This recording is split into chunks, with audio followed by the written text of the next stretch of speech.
Nature does not know extinction, all it knows is transformation. Everything science has taught me, and continues to teach me, strengthens my belief in the continuity of our spiritual existence after death. Werner von Braun.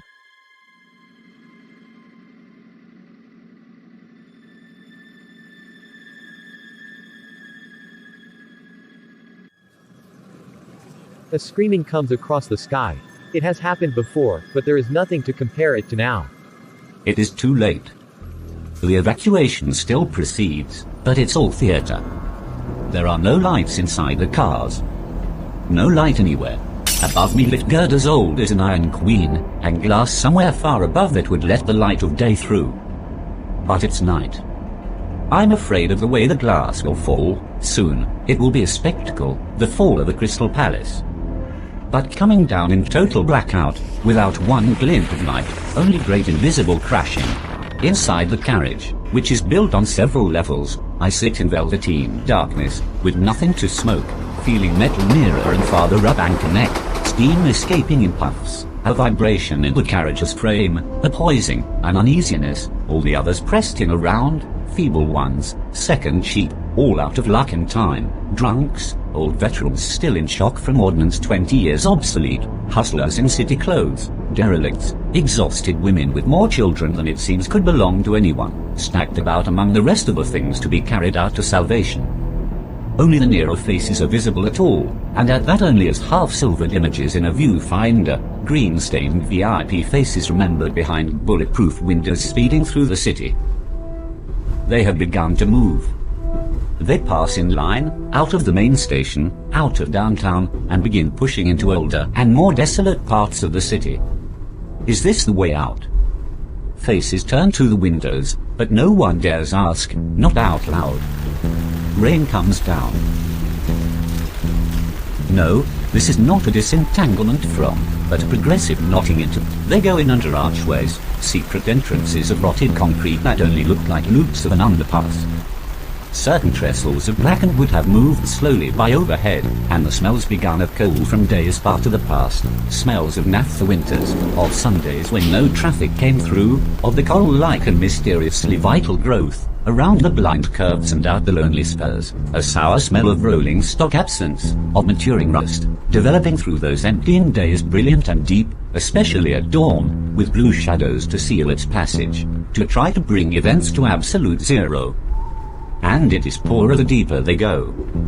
Ruinous secret cities of poor, places whose names he has never heard. The walls break down, the roofs get fewer, and so do the chances for light. The road, which ought to be opening out into a broader highway, instead has been getting narrower, more broken, cornering tighter and tighter until all at once, much too soon, they are under the final arch, brakes grab and spring terribly. It is a judgment from which there is no appeal. The caravan has halted. It is the end of the line. All the evacuees are ordered out. They move slowly, but without resistance. Those marshalling them wear cockades the color of lead, and do not speak. It is some vast, very old and dark hotel, an iron extension of the track and switchery by which they have come here. Globular lights, painted a dark green, hang from under the fancy iron eaves, and lit for centuries. The crowd moves without murmurs or coughing down corridors straight and functional as warehouse aisles. Velvet black surfaces contain the movement. The smell is of old wood, of remote wings empty all this time just reopened to accommodate the rush of souls, of cold plaster where all the rats have died, only their ghosts, still as cave painting, fixed stubborn and luminous in the walls.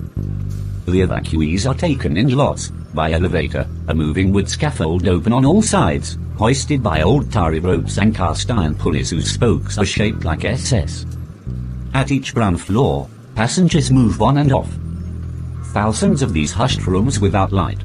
Some wait alone, some share their invisible rooms with others. Invisible, yes, what do the furnishings matter, at this stage of things? Underfoot crunches the oldest of city dirt, last crystallizations of all the city had denied, threatened, lied to its children. Each has been hearing a voice, one he thought was talking only to him, say, "You didn't really believe you'd be saved. Come, we all know who we are by now. No one was ever going to take the trouble to save you, old fellow." There is no way out. Lie and wait, lie still and be quiet. Screaming holds across the sky. When it comes, will it come in darkness, or will it bring its own light? Will the light come before or after? But it is already light.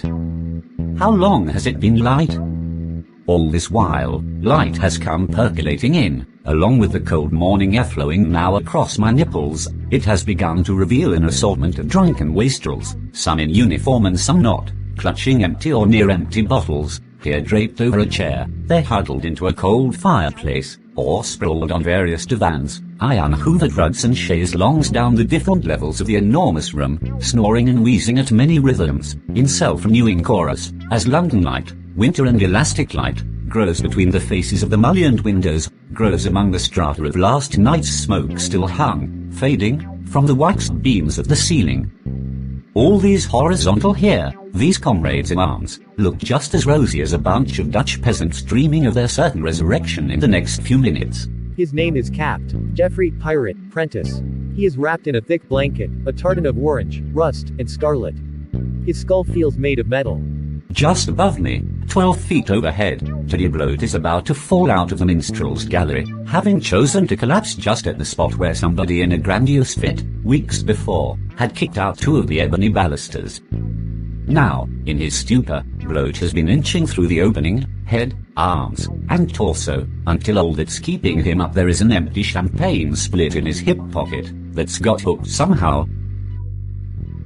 By now I have managed to sit up on my narrow bachelor bed, and blink about. How awful. How bloody awful.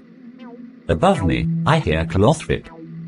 The Special Operations Executive has trained me to fast responses. I leap off of the cot and kick it rolling on its casters in Bloat's direction. Bloat, plummeting, hits square amidships with a great strum of bed springs. One of the legs collapses. Good morning. Notes Pirate. Bloat smiles briefly and goes back to sleep, snuggling well into Pirate's blanket. Bloat is one of the co-tenants of the place, a maisonette erected last century, not far from the Chelsea embankment, by Graydon Throsp, an acquaintance of the Rossitis, who wore hair smocks and liked to cultivate pharmaceutical plants up on the roof, a tradition. I have become famous for my banana breakfast. Messmates throng here from all over England, even some who are allergic or outright hostile to bananas, just to watch, for the politics of bacteria, the soil stringing of rings and chains in nets only God can tell the meshes of, have seen the fruit thrive often to lengths of 1.5 feet, yes amazing but true. Pirate in the lavatory stands pissing, without a thought in his head.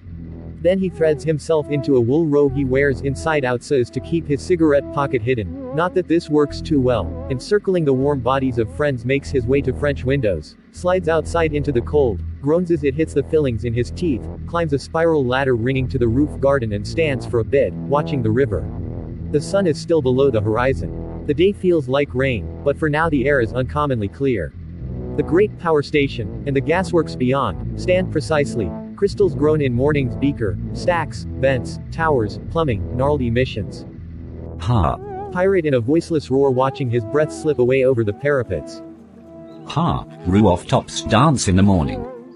My giant bananas cluster, radiant yellow, humid green. My companions below dream drooling of a banana breakfast. This well-scrubbed day ought to be no worse than any.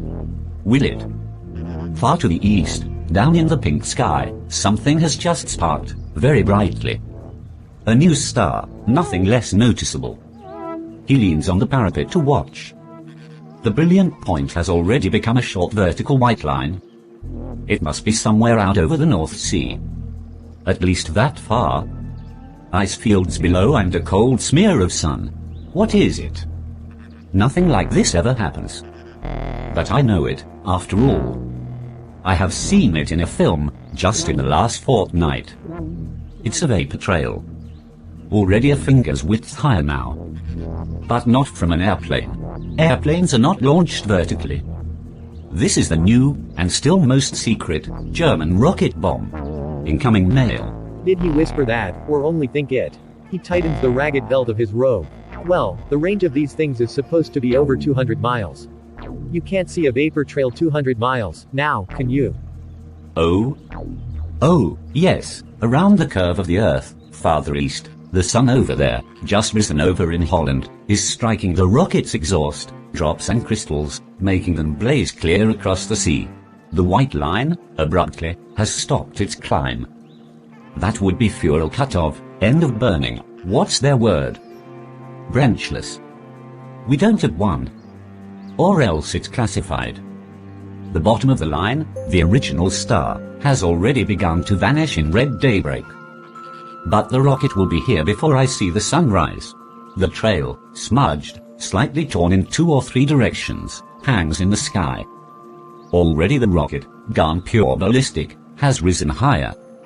But invisible now. Oughtn't I to be doing something? Get on to the operations room at Stanmore. We must have it on the channel radars. No time, really. Less than 5 minutes head to here, the time it takes to walk down to the tea shop on the corner.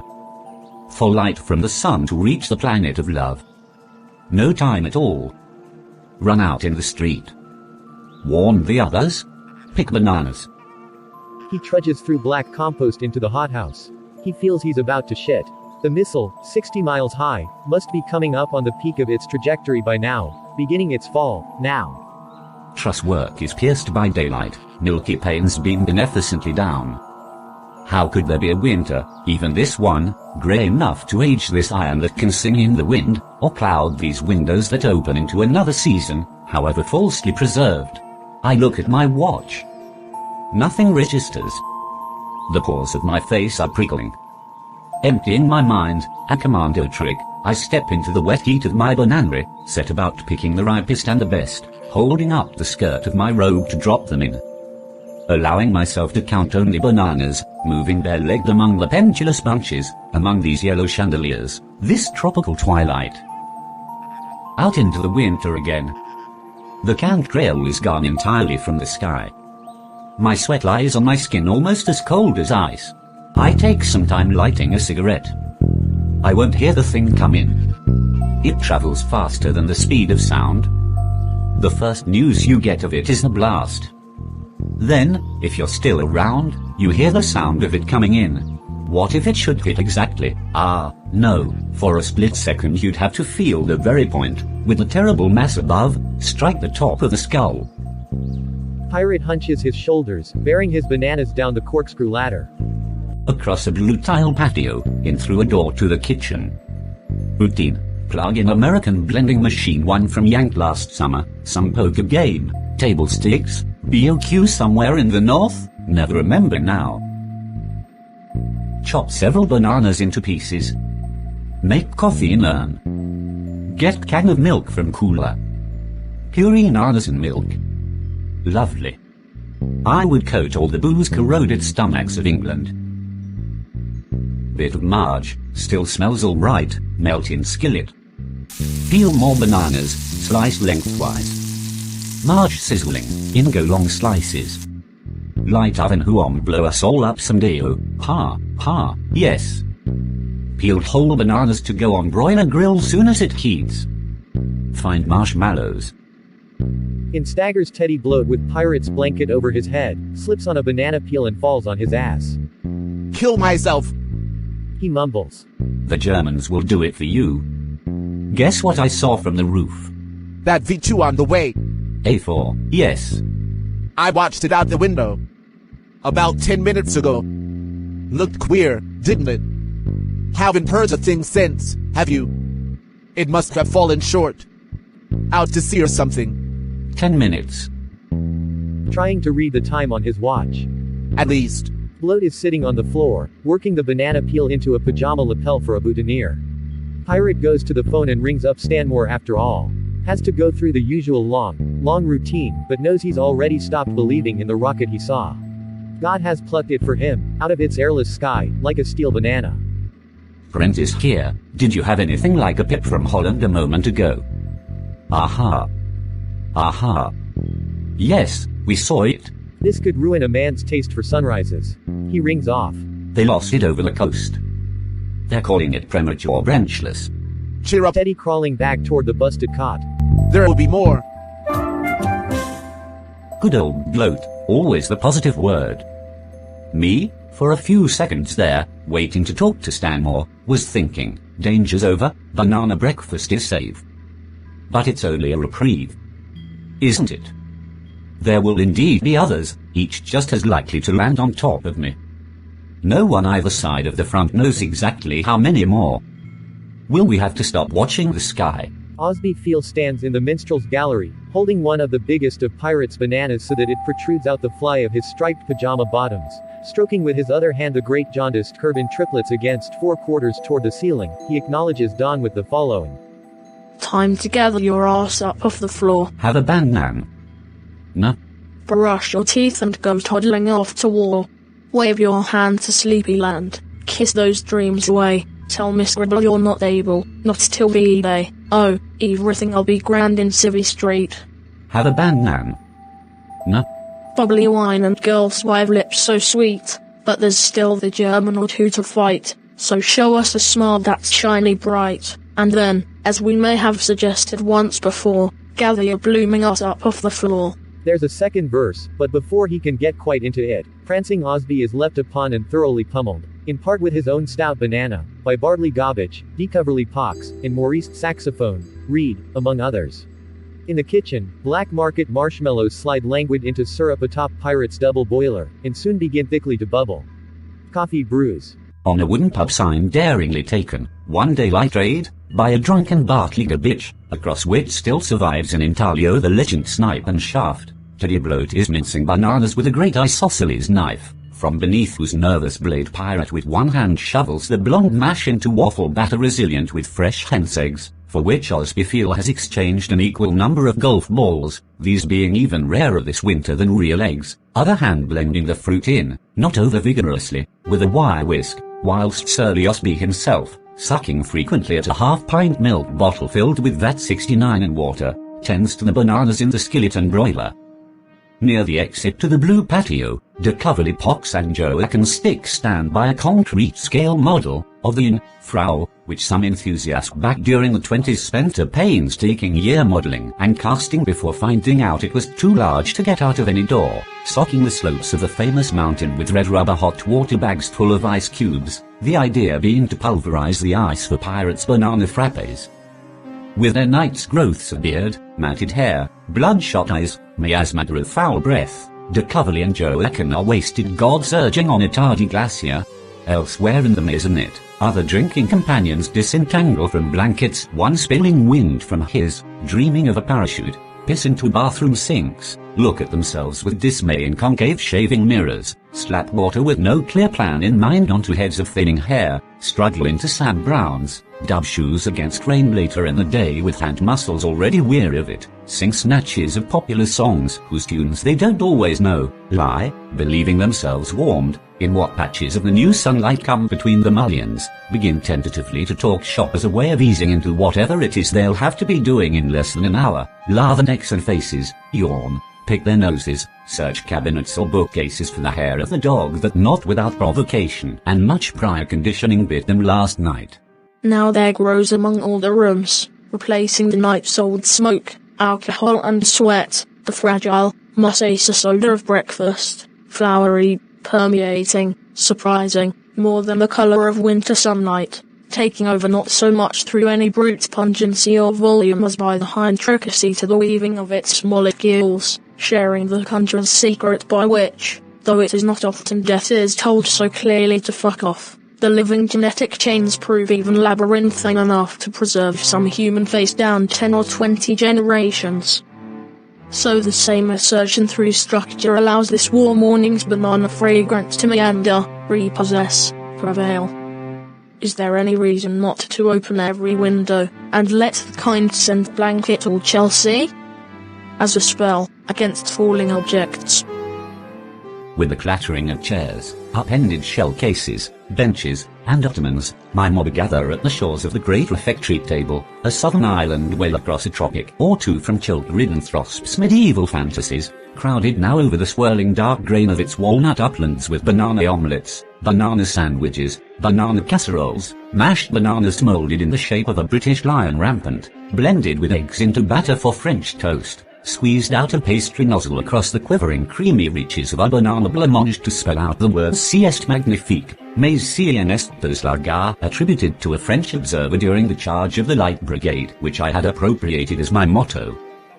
Tall cruets of pale banana syrup to pour oozing over banana waffles, a giant glazed crock where diced bananas have been fermenting since the summer with wild honey and muscat raisins, up out of which, this winter morning, one now dips foam mugs full of banana mead.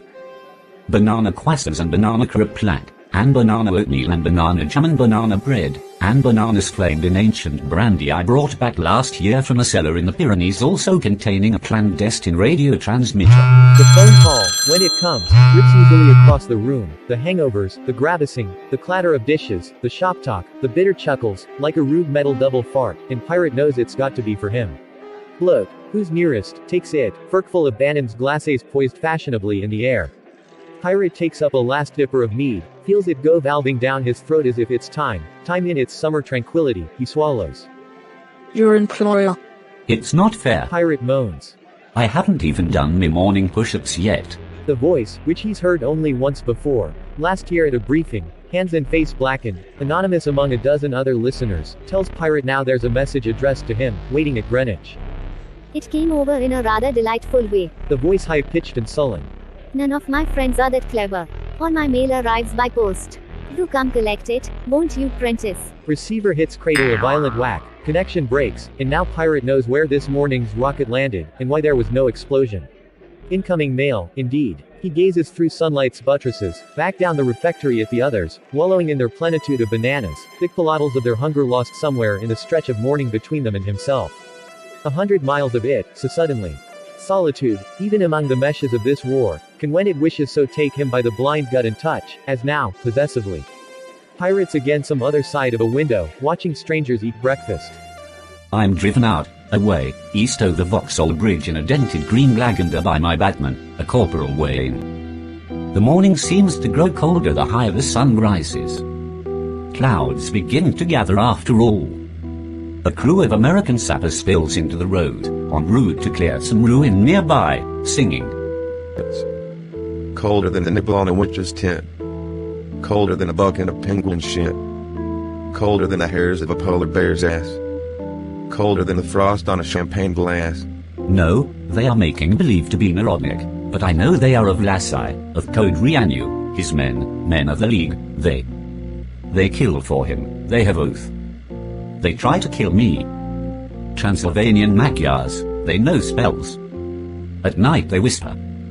Well, rump, hey, here comes Pirate's condition creeping over him again, when he's least expecting it as usual. Might as well mention here that much of what the dossiers call Pirate Prentice is a strange talent for, well, for getting inside the fantasies of others. Being able, actually, to take over the burden of managing them, in this case those of an exiled Romanian royalist who may prove needed in the very near future.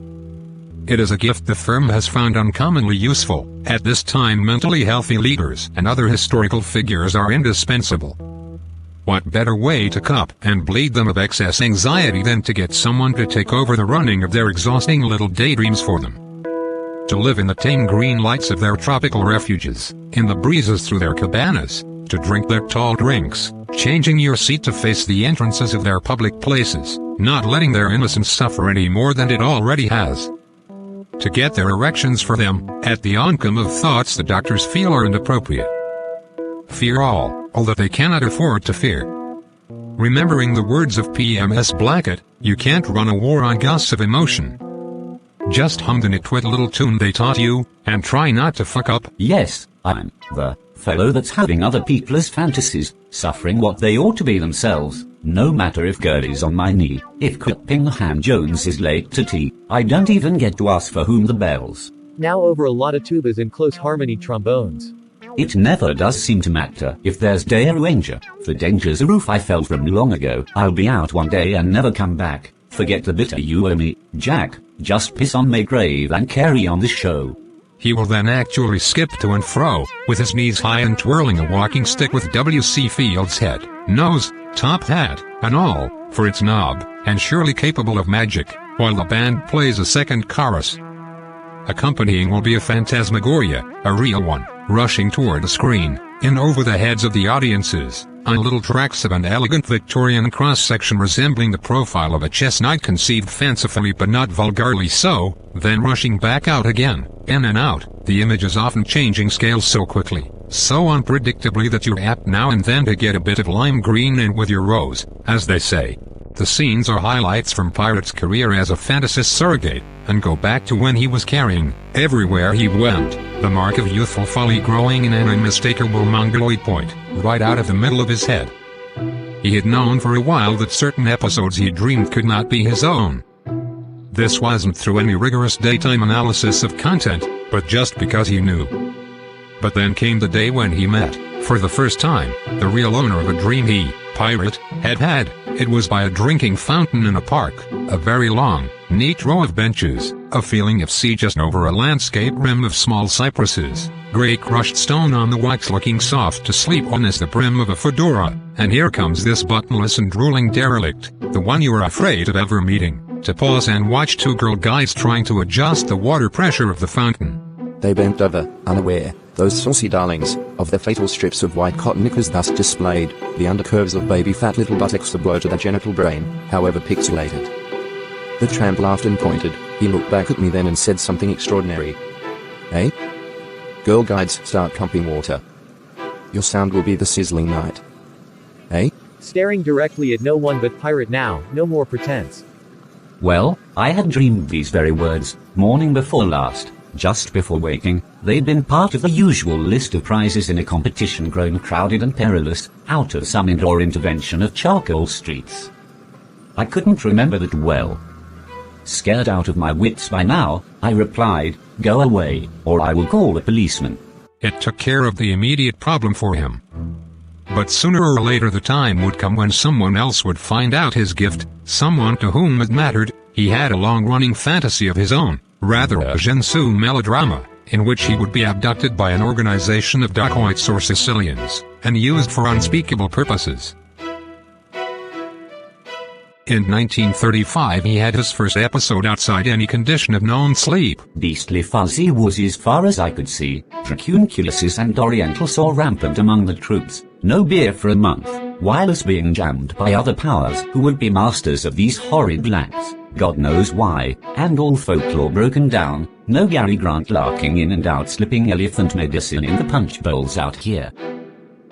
Not even an Arab with a big greasy nose to perform on, as in that wistful classic Every Tom Is Heard. Small wonder that one fly blown 4 in the afternoon, open-eyed, in the smell of rotting melon rinds, to the 77 millionth repetition of the Outpost's only gramophone record, Sandy McPherson playing on his organ The Changing of the Guard. What should develop for me here but a sumptuous oriental episode, vaulting lazily and well over the fence and sneaking into town, to the Forbidden Quarter. There to stumble into an orgy held by a messiah no one has quite recognized yet, and to know, as our eyes meet, that I'm his John the Baptist, his Nathan of Gaza, that it is I who must convince him of his Godhead, proclaim him to others, love him both profanely and in the name of what he is. It could be no one's fantasy but H. Loaf's. There is at least one loaf in every outfit. It is Loaf who keeps forgetting that those of the Muslim faith are not keen on having snaps taken of them in the street. It is Loaf who borrows one's shirt, runs out of cigarettes, finds the illicit one in your pocket, and lights up in the canteen at high noon, where presently he is reeling about with a loose smile, addressing the sergeant commanding the Red Cap section by his Christian name. So of course when Pirate makes the mistake of verifying the fantasy with Loaf, it's not very long at all before higher echelons know about it too. Into the dossier it goes, and eventually the firm, in their tireless search for negotiable skills, will summon him under Whitehall, to observe him in his trances across the blue base fields and the terrible paper gaming, his eyes rolled back into his head reading old, elliptic old graffiti on his own sockets. The first few times nothing clicked. The fantasies were okay but belonged to nobody important. But the firm is patient, committed to the long run as they are. At last, one proper Sherlock Holmes London evening, the unmistakable smell of gas came to me from a dark street lamp, and out of the fog ahead materialized a giant, organ-like form. Carefully, black-shod step by step, I approached the thing. It began to slide forward to meet me, over the cobblestones slow as a snail, leaving behind some slime brightness of street wake that could not have been from fog. In the space between us was a crossover point, which I, being a bit faster, reached first. I reeled back, in horror, back past the point, but such recognitions are not reversible. It was a giant adenoid. At least as big as St. Paul's, and growing hour by hour. London, perhaps all England, was in mortal peril. This lymphatic monster had once blocked the distinguished pharynx of Lord Blatherosmo, who at the time occupied the Novipazza desk at the Foreign Office, an obscure penance for the previous century of British policy on the Eastern question, for on this obscure sim Jake had once hedged the entire fate of Europe. Nobody knows where. It is on the map. Who'd ever think it could start such a flap? Each Montenegrin, and Serbian too, waiting for something, right out of the blue. Oh honey, pack up my Gladstone, and brush off my suit, and then light me up my big fat cigar. If you want my address, it's that Orient Express, to the Sanjak of Novi Pazar. Before long, top hats are littering the squares of Mayfair, cheap perfume hanging ownerless in the pub lights of the East End as the adenoid continues on its rampage, not swallowing up its victims at random. No, the fiendish adenoid has a master plan. It's choosing only certain personalities useful to it. There is a new election, a new pretension abroad in England here that throws the Home Office into hysterical and painful episodes of indecision. Chorus line of quite nubile young women naughtily attired in busbies and jackboots dance around for a bit here while in another quarter Lord Blatherosmo proceeds to get assimilated by his own growing adenoid. Some horrible transformation of cell plasma it is quite beyond it ward in medicine to explain. No one knows what to do. A half-hearted attempt is made to evacuate London. Black phaetons clatter in massive ant cortege over the trusswork bridges. Observer balloons are stationed in the sky. Got it in Hampstead Heath, just sitting breathing, like going in and out. Any sort of sound down there? Yes, it's horrible. Like a stupendous nose sucking in snot. Wait, now it's beginning to. Oh, no. Oh, God, I can't describe it, it's so beast. The wire is snapped, the transmission ends, the balloon rises into the deal blue daybreak. Teams come down from the Cavendish laboratory to string the Heath with huge magnets, electric arc terminals, black iron control panels, mill of gauges and cranks. The army shows up in full battle gear with bombs full of the latest deadly gas. The adenoid is blasted, electric shocked, poisoned, changes color and shape here and there. Yellow fat nodes appear high over the trees. Before the flash powder cameras of the press, a hideous green pseudopod crawls toward the cordon of troops and suddenly slip. Wipes out an entire observation post with a deluge of some disgusting orange mucus in which the unfortunate men are digested, not screaming but actually laughing, enjoying themselves. Mine/Osmo's mission is to establish liaison with the adenoid. The situation is now stable. The adenoid occupies all of St. James's. The historic buildings are no more. Government offices have been relocated, but so dispersed that communication among them is highly uncertain. Postmen are being snatched off of their rounds by stiff pimpled adenoid tentacles of fluorescent beige. Telegraph wires are apt to go down at any whim of the adenoid. Each morning Lord Blatherosmo must put on his bowler and take his briefcase out to the adenoid to make his daily démarche. It is taking up so much of his time he's begun to neglect Novi Pazza, and P.O. is worried. In the 30s balance of power thinking was still quite strong. The diplomats were all down with Balkanosis. Spies with foreign hybrid names lurked in all the stations of the Ottoman rump. Code messages in a dozen Slavic tongues were being tattooed on their upper lips, over which the operatives then grew moustaches, to be shaved off only by authorized crypto officers, and skin then grafted over the messages by the firm's plastic surgeons. Their lips were palimpsests of secret flesh, scarred and unnaturally white, by which they all knew each other. Novi Pazza, anyhow, was still a Croix mystique on the palm of Europe, and EO finally decided to go to the firm for help. The firm knew just the man. Every day, for 2.5 years, Pirate went out to visit the St. James adenoid. It nearly drove him crazy. Though he was able to develop a pidgin by which he and the adenoid could communicate, unfortunately he wasn't nasally equipped to make the sounds too well, and it got to be an awful chore.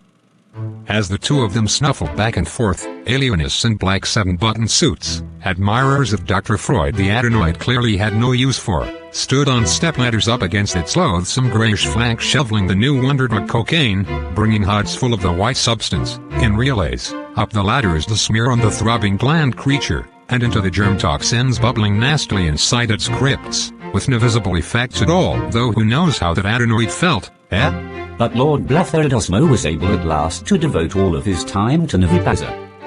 Early in 1939, he was discovered mysteriously suffocated in a bathtub full of tapioca pudding, at the home of a certain Viscountess. Some have seen it as the hand of the firm. Months passed, World War II started, years passed, nothing was heard from Navipazza. Pirate Princess had saved Europe from the Balkan Armageddon the old men dreamed of, giddy in their beds with its grandeur, though not from World War II, of course. But by then, the firm was allowing Pirate only tiny homeopathic doses of peace, just enough to keep his defenses up, but not enough for it to poison him. Teddy bloats on his lunch hour, but lunch today'll be, a soggy banana sandwich in wax paper, which he's packing inside his stylish kangaroo hide musette bag and threaded around the odd necessities. Midget spy camera, jar of mustache wax, tin of licorice, menthol and capsicum malloids for a mellow voice, gold rim prescription sunglasses General MacArthur style, twin silver hairbrushes each in the shape of the flaming SHAEF sword, which Mother had Gerard's make up for him and which he considers exquisite. My objective this dripping winter noon is a gray stone town house, neither large nor historic enough to figure in any guidebook, set back just out of sight of Grosvenor Square, somewhat off the official war routes and corridors about the capital. When the typewriters happen to pause, 8:20 and other mythical hours, and there are no flights of American bombers in the sky, and the motor traffic's not too heavy in Oxford Street, you can hear winter birds cheeping outside, busy at the feeders the girls have put up. Flagstones are slippery with mist. It is the dark, hard, tobacco-starved, headachy, sour-stomach middle of the day. A million bureaucrats are diligently plotting death, and some of them even know it. Many about now are already into the second or third pint or highball glass, which produces a certain desperate aura here. But bloat, going in a sandbagged entrance, provisional pyramids erected to gratify curious God's offspring indeed, can't feel a bit of it. He's too busy running through plausible excuses should he happen to get caught. Not that he will, you know. Girl at the main desk, gum-popping, good-natured bespectacled nuts, waves him on upstairs. Damn Woolinates on the way to staff meetings, WCs, an hour or two of earnest drinking, nod, not really seeing me, I'm a well-known face, but System's mate, Oxford chums aren't they, that lieutenant works down the hall at Act 2. The old house has been subdivided by the slummakers of war. Act 2 is Allied Clearing House, Technical Units, Northern Germany. It's a stale smoke paper warren, at the moment nearly deserted, its black typewriters tall as grave markers. The floor is filthy, Lino, there are no windows, the electric light is yellow, cheap, merciless. Bloat looks into the office assigned to his old Jesus College friend, Lieutenant Oliver Tintivy Mugramaphic. No one's about. Tintivy and the Yank are both at lunch. Good. Out wide the old camera then, on with the gooseneck lamp, now aimed the reflector just so. There must be cubicles like this all over the ETO, only the three dingy scuffed cream fiberboard walls and no ceiling of its own. Tintivy shares it with an American colleague, Lieutenant Tyrone Slothrop. Their desks are at right angles, so there's no eye contact, but by squeaking around some 90 degrees. Tintivy's desk is neat, Slothrop's is a god-awful mess. It hasn't been cleaned down to the original wood surface since 1942. Things have fallen roughly into layers, over a base of bureaucratic smegma that sifts steadily to the bottom, made up of millions of tiny red and brown curls of rubber eraser, pencil shavings, dried tea or coffee stains, traces of sugar and household milk, much cigarette ash, very fine black debris picked and flung from typewriter ribbons, decomposing library paste, broken aspirins ground to powder.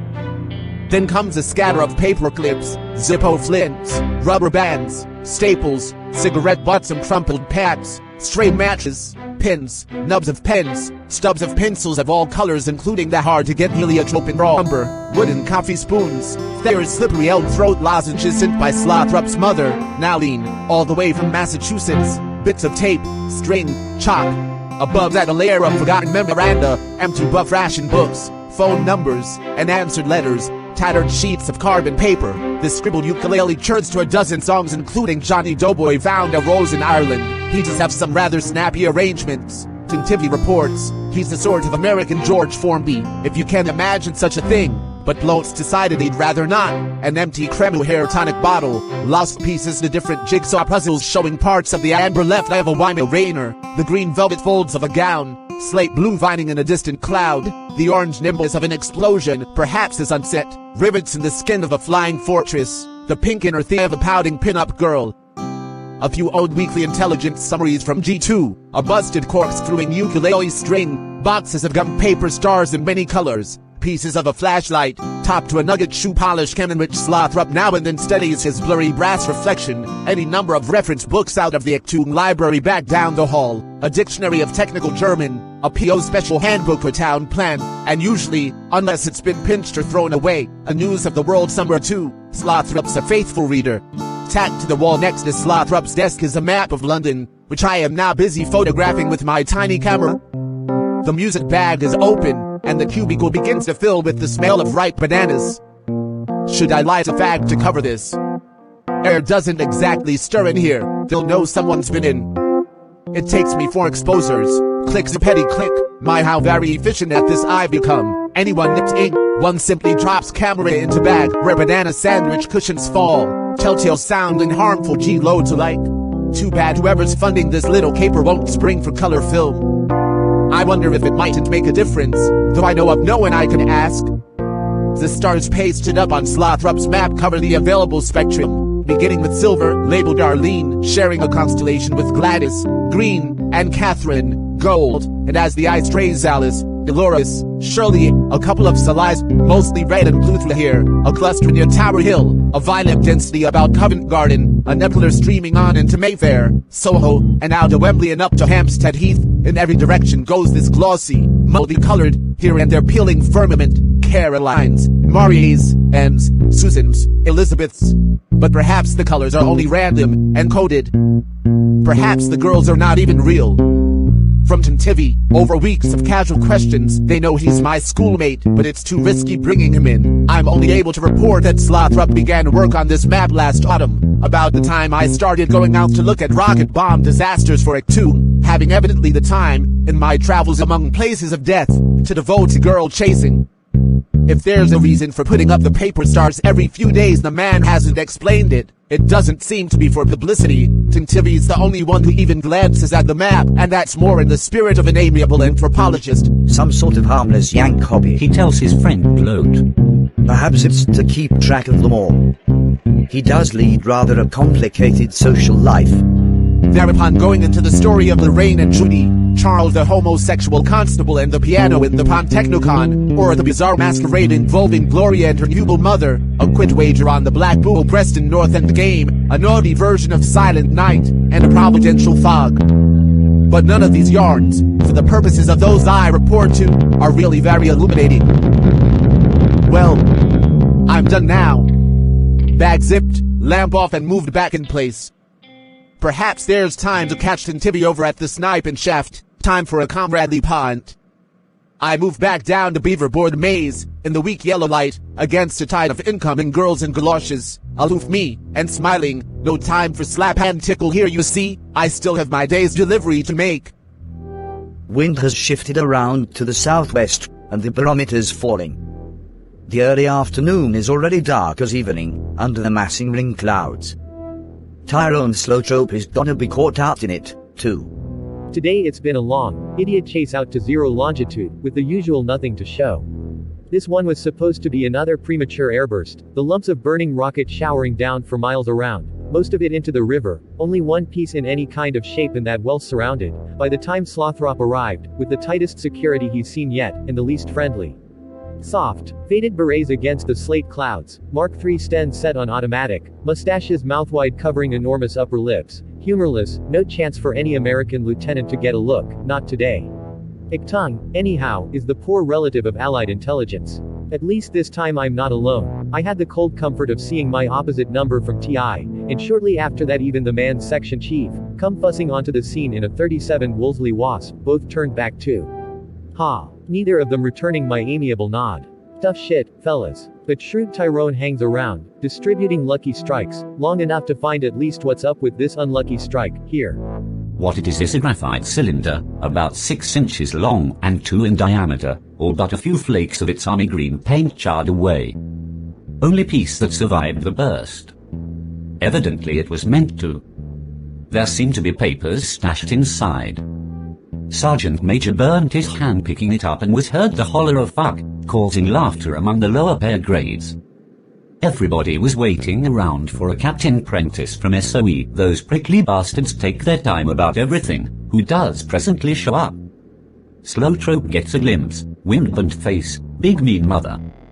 I take the cylinder, drives away, and that's that.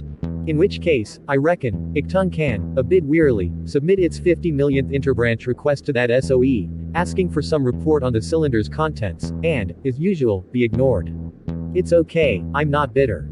SOE ignores everybody, and everybody ignores Iktung. And what does it matter, anyhow? It's my last rocket for a while. Hopefully for good. This morning in his in-basket were orders sending him TTY some hospital out in the East End. No explanation beyond an attached carbon copy of a note to Tug requesting his reassignment as part of the PWE testing program. Testing. PWE is political warfare executive, he looked that up. Some more of that Minnesota multiphasic shit, no doubt. But it will be a change from this rocket hunting routine, which is beginning to get a little old. Once upon a time I cared. No kidding. I think I did, anyway. A lot of stuff prior to 1944 is getting blurry now. I can remember the first Blitz only as a long spell of good luck.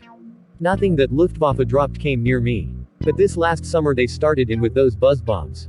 You'd be walking on the street, in bed just dozing off, suddenly here comes this farting sound over the rooftops. If it just keeps on, rising to a peak and passing over, why that's fine. Then it's somebody else's worry. But if the engine cuts off, look out Jackson, it's begun its dive, sloshing the fuel aft, away from the engine burner, and you've got 10 seconds to get under something. Well, it wasn't really too bad. After a while you adjusted, found yourself making small bets, a shilling or two, with Tantavi Mucker Maffick at the next desk, about where the next doodle would hit. But then last September the rockets came. Them fucking rockets. You couldn't adjust to the bastards. No way. For the first time, I was surprised to find that I was really scared.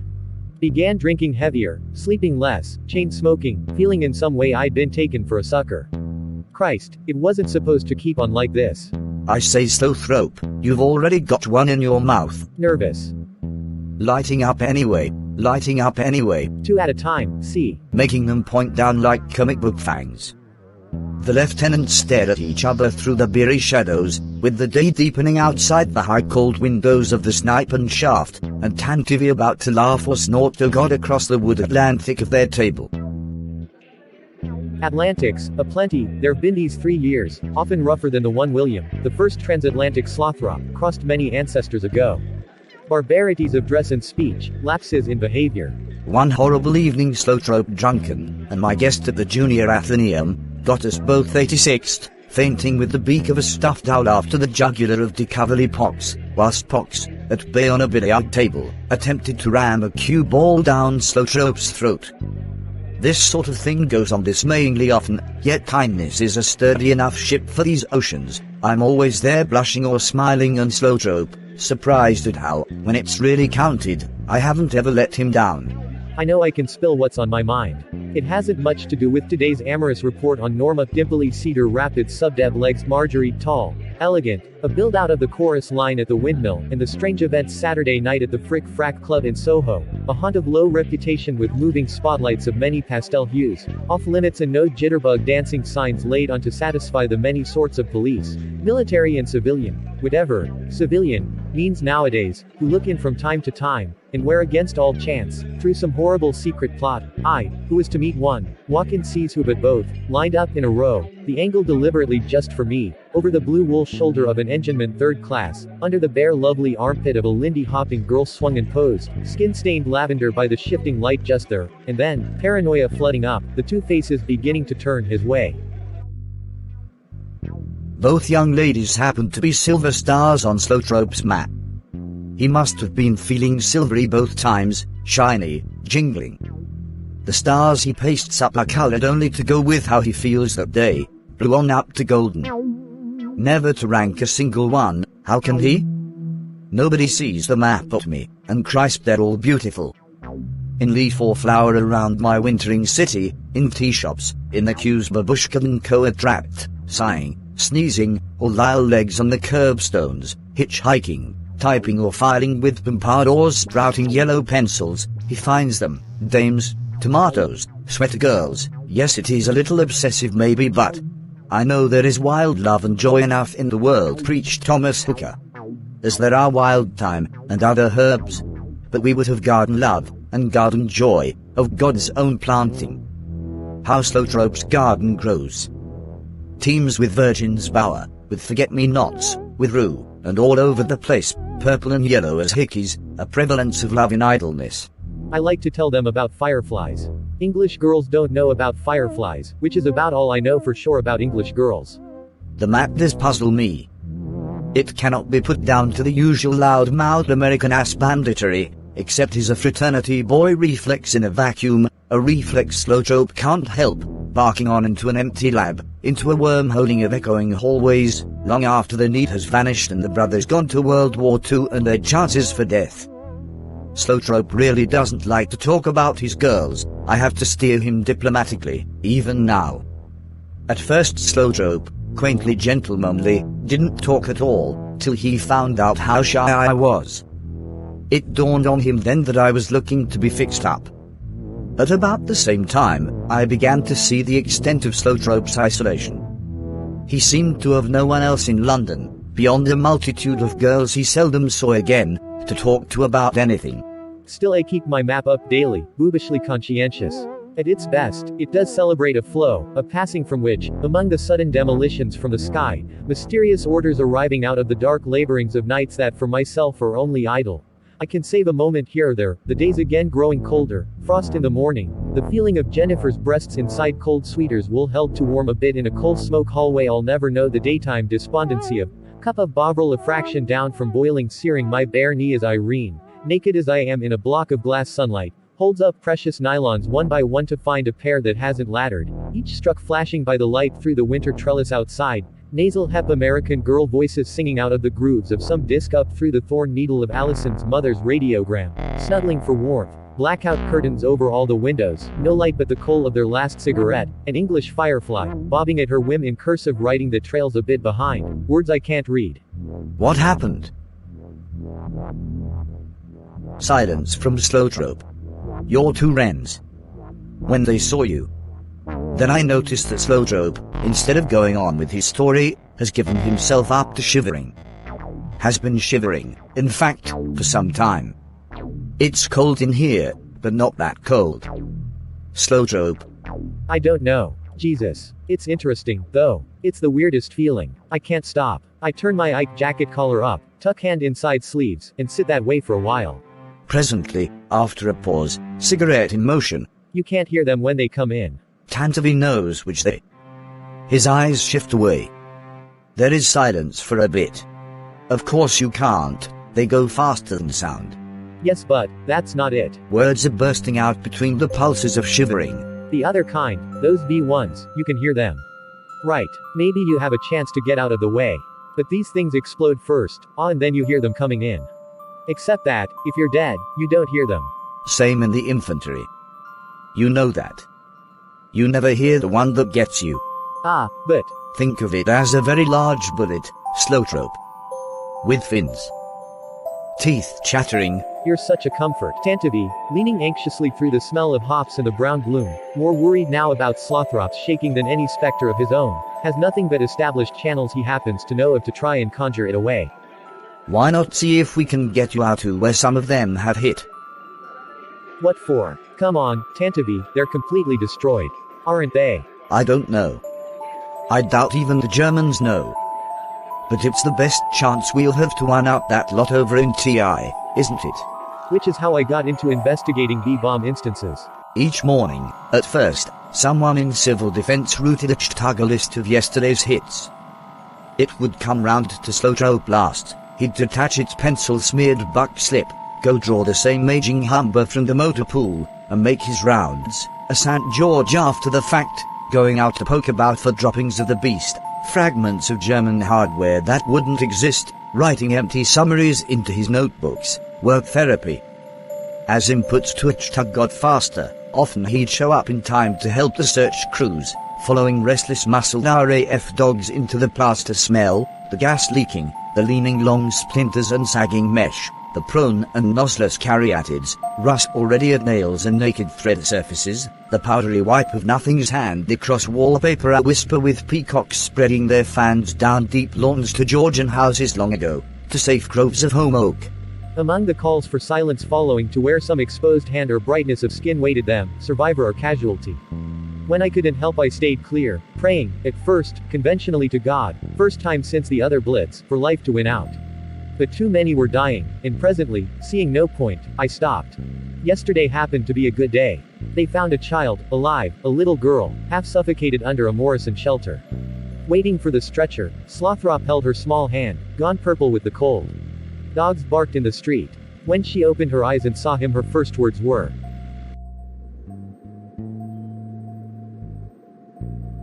"Any gum, chum?" Trapped there for 2 days, gum less, all I had for her was a Thayer's slippery elm. I felt like an idiot. Before we took her off she brought my hand over to kiss anyway, her mouth and cheek in the flare lamps cold as frost, the city around them at once a big desolate icebox, stale smelling and no surprises inside ever again. At which point she smiled, very faintly, and I knew that's what I'd been waiting for. Wow, a Shirley Temple smile, as if this exactly cancelled all we'd found her down in the middle of. What a damn fool thing. I hang at the bottom of my blood's avalanche, 300 years of western swamp Yankees, and can't manage but some nervous truce with our providence. A détente. Ruins I go daily to look in or each a sermon on vanity. That I find, as weeks wear on, no least fragment of any rocket, preaches how indivisible is the act of death. Slotrop's progress, London the secular city instructs him, turn any corner and he can find himself inside a parable. I have become obsessed with the idea of a rocket with my name written on it, if they're really set on getting me. They embracing possibilities far, far beyond Nazi Germany. That's the surest way. Doesn't cost them a thing to paint my name on everyone, right? That's the surest way. Doesn't cost them a thing to paint my name on everyone, right? Yes, well, that could be useful. Can't be watching him funny. Can't it, especially in combat too, you know, pretend something like that. Jolly useful. Call it operational paranoia or something. But who's pretending? Lighting a cigarette, shaking his forelock through the smoke. Jeepers, Tantavi, listen, I don't want to upset you but I mean I'm 4 years overdue's what it is, it could happen anytime, the next second, right, just suddenly, shit, just zero, just nothing, and it's nothing he can see or lay hands on, sudden gases, a violence upon the air and no trace afterward. A word, spoken with no warning into your ear, and then silence forever. Beyond its invisibility, beyond the mere fall and doomcrack, here is its real horror, mocking, promising him death with German and precise confidence, laughing down all of my quiet decencies. No, no bullet with fins, ace. Not the word, the one word that rips apart the day. It was Friday evening, last September, just off work, heading for the Bond Street Underground station, my mind on the weekend ahead and my 2 wrens, that Norma and that Marjorie, whom I must each keep from learning about the other, just as I was reaching to pick my nose. Suddenly in the sky, miles behind my back and up the river Mementomori, a sharp crack and a heavy explosion, rolling right behind, almost like a clap of thunder. But not quite. Seconds later, this time from in front of me, it happened again, loud and clear, all over the city. Bracketed. Not a buzz bomb, not that Luftwaffe. Not thunder either, I puzzled, out loud.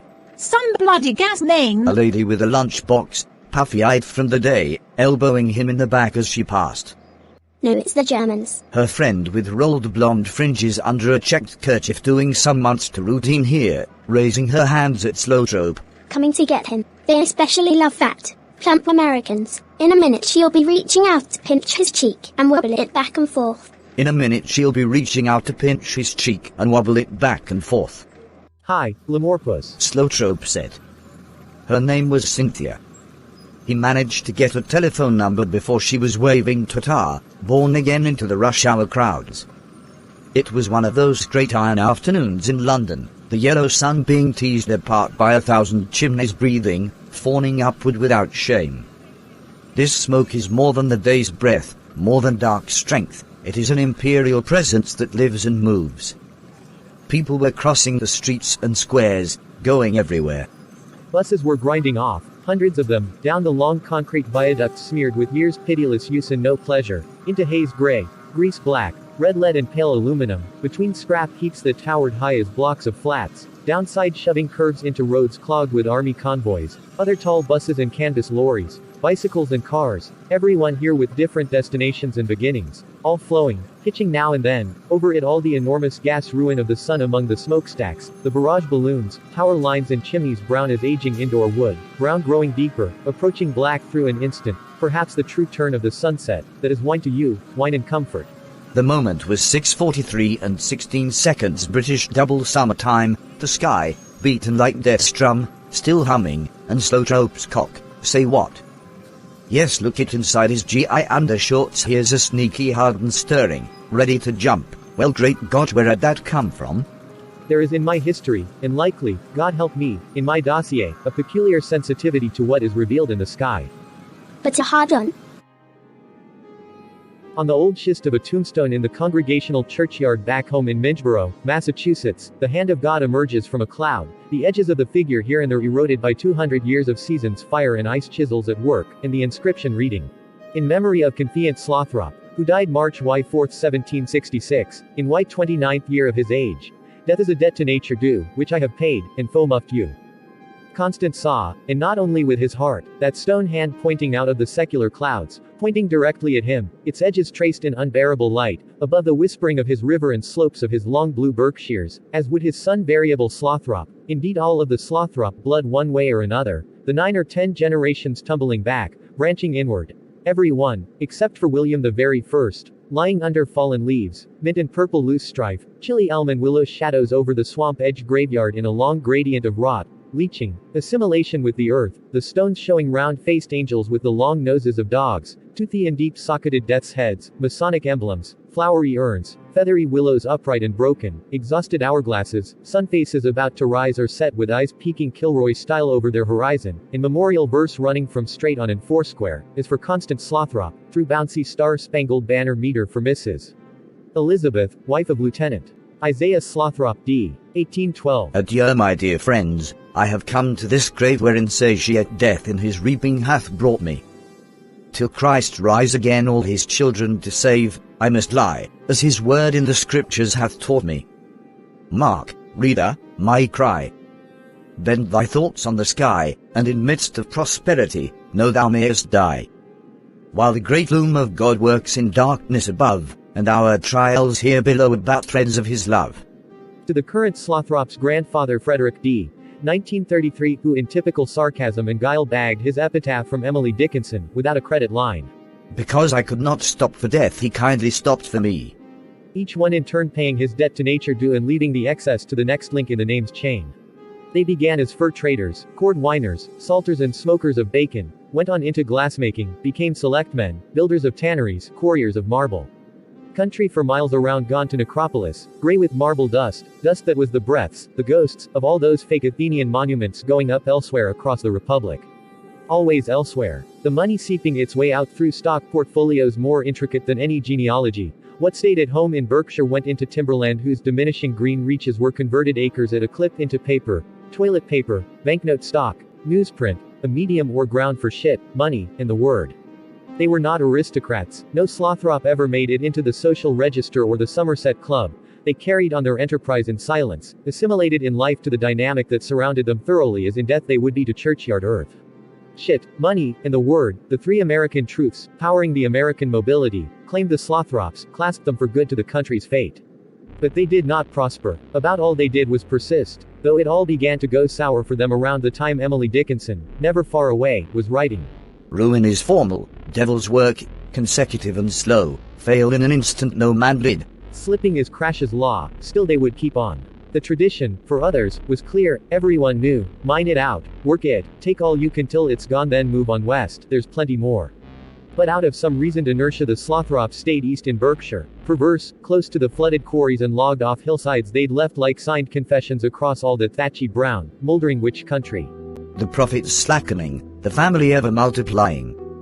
Interest from various numbered trusts was still turned, by family banks down in Boston every second or third generation, back into yet another trust, in long rallantando, in infinite series just perceptibly, term by term, dying. But never quite to the zero. The Depression, by the time it came, ratified what had been underway. I grew up in a hilltop desolation of businesses going under, hedges around the estates of the vastly rich, half-mythical cottagers from New York lapsing back now to green wilderness or straw death, all the crystal windows every single one smashed, Harrimans and Whitneys gone, lawns growing to hay, and the autumn's no longer a time for foxtrots in the distances, limousines and lamps, but only the accustomed crickets again, apples again, early frosts to send the hummingbirds away, east wind, October rain, only winter certainties. In 1931, the year of the Great Aspinwall Hotel fire, I, young Tyrone, was visiting my aunt and uncle in Lenox. It was in April, but for a second or two as I was coming awake in the strange room and the racket of big and little cousins' feet down the stairs, I thought of winter, because so often I'd been wakened like this, at this hour of sleep, by Pop, or Hogan, bundled outside still blinking through an overlay of dream into the cold to watch the northern lights. They scared the shit out of me. Or the radiant curtains just about to swing open. What would the ghosts of the north, in their finery, have to show me? But this was a spring night, and the sky was gusting red, warm orange, the sirens howling in the valleys from Pittsfield, Lenox, and Lee. Neighbors stood out on their porches to stare up at the shower of sparks falling down on the mountainside. Like a meteor shower, they said. Like cinders from the 4th of July. It was 1931, and those were the comparisons. The embers fell on and on for 5 hours, while kids dozed and grown-ups got to drink coffee and tell fire stories from other years. But what lights were these? What ghosts in command? And suppose, in the next moment, all of it, the complete night, were to go out of control and curtains part to show us a winter no one has guessed at.